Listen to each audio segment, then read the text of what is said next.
maschili, femminili, si attuasse questo percorso in maniera, ripeto, proporzionale.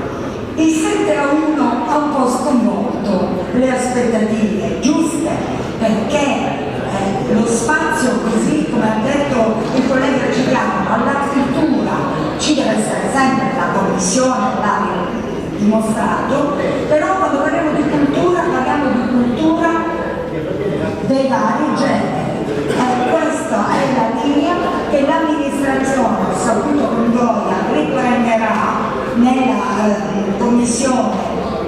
convocata per domani, e questo sicuramente farà contento non solo il gruppo toponomastica femminile, ma le donne in genere, le donne di questa città che non possono sentirsi trascurate nella costruzione della società, della politica, dell'arte e della storia. E allora, riprendendo già il problema della intitolazione ad un'altra sapienza, di grande sapienza, di una piazza di San Benedetto, che sicuramente ridà lustro a quello che è stato tutto l'impegno di questa donna,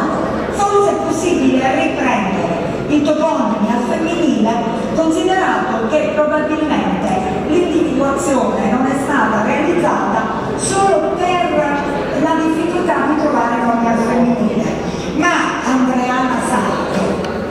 per esempio, che ha salvato la biblioteca universitaria a Catania nell'epoca borbonica, per esempio Maria Messina, scrittrice siciliana di fine Ottocento, Rosa Barestieri, cantante folk del Novecento siciliano, per non parlare poi di Rita Atria, testimone di giustizia, Felicia Impastato, la grande madre e un grande figlio,